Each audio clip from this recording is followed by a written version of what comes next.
दोस्तों, आज के iFactioner के लर्निंग वीडियो ट्यूटोरियल में हम इंग्लिश के वर्ड वॉक के एज अ नाउन और as a verb different meaning को समझेंगे और वर्ड वॉक को यूज़ करते हुए इंग्लिश में डिफरेंट सेंटेंसेस बनाएंगे, उनकी ट्रांसलेशन को समझेंगे। ट्यूटोरियल कंसंट्रेशन से देखें क्योंकि फिर है एक छोटी सी एक्सरसाइज। तो शुरू करते हैं जी अपना आज का iFactioner का लर्निंग वीडियो ट्यूटोरियल। दोस्तों, वॉक का सबसे कॉमन मीनिंग होता है चलना।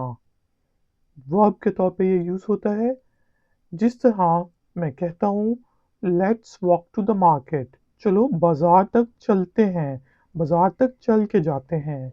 Let's walk to the market. और इसी सेंस में वॉक को हम नाउन के तौर पे भी यूज़ करते हैं, जिस तरह मैं कह सकता हूँ कि I am going out for a walk. I am going out for a walk कि मैं वॉक करने के लिए, चहलकदमी करने के लिए बाहर जा रहा हूँ। I am going out for a walk. इसी तरह दोस्तों, जो बेसबॉल होता है उसमें जब 4 स्ट्राइक्स हो जाती हैं, यानी कि जब जो बैटर है वो बैटिंग कर रहा है और जो बॉलर है, थ्रोअर जो थ्रो करता है, वो 4 दफ़ा वाइड, जिस तरह क्रिकेट में हम कहते हैं ना वाइड बॉल फेंक दे, तो वो पिच से बाहर बॉल फेंक, तो बैटर जो है वो स्विंग ना करे तो उसको वॉक मिल जाता है, पूरे 1 रन मिल जाता है, तो उसको भी वॉक कहा जाता है और ये नाउन और वर्ब के तौर पे यूज़ होता है। इसी तरह शोबाए ज़िंदगी जिससे हम कहते हैं, उस सेंस में भी हम वॉक को यूज़ करते हैं, जिससे मैं कहता हूँ कि a lot of people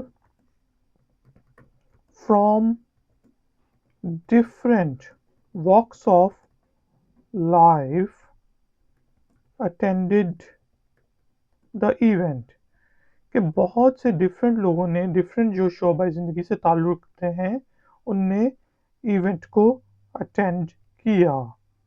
A lot of people from different walks of life attended uh, uh, uh, attended the event। इसके अलावा दोस्तों, जिस तरह आप कहते हैं यार मैं तुम्हारे साथ चलता हूँ वहाँ तक, या मैं वहाँ तक आपके साथ चलूँगा, तो उस वक्त भी हम वॉक के सेंटेंस वॉक के वर्ड को यूज़ करते हैं। फॉर एग्जाम्पल, जिस तरह मैं कहता हूँ कि let suppose let me walk you to your home, let me walk you to your home, यानी कि मैं आपके साथ पैदल चलता हूँ आपके घर तक, मैं आपके घर तक आपको पैदल छोड़ के आता हूँ, गाड़ी पे नहीं। वो let me walk you to your home, तो इस सेंस में भी हम वॉक को यूज़ करते हैं।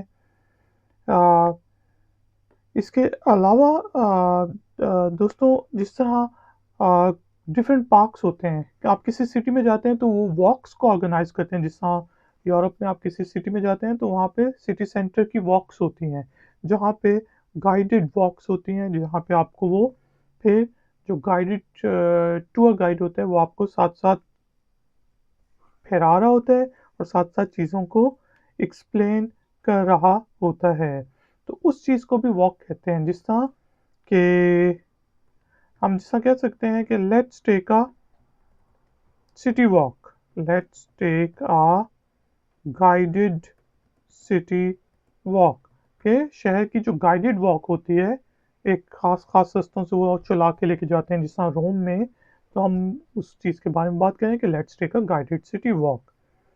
दोस्तों, उम्मीद है कि आपको इंग्लिश के वर्ड वॉक के डिफरेंट मीनिंग समझ आ गए होंगे। टाइम हुआ है एक्सरसाइज का। तो एक्सरसाइज के लिए आपने इंग्लिश के वर्ड वॉक को यूज़ करते हुए इंग्लिश में एक छोटा सा सेंटेंस बनाना है और उसे नीचे दिए गए कमेंट्स बॉक्स में पोस्ट कर देना है। अगर उस सेंटेंस में कोई गलती हुई तो हम में से कोई पॉइंट आउट कर देगा। वीडियो पसंद आई है तो लाइक का बटन जरूर प्रेस करें, वीडियो को शेयर करें और चैनल को सब्सक्राइब करें। मिलते हैं नेक्स्ट वीडियो ट्यूटोरियल में। Until then take care, keep learning, keep enjoying. Good day.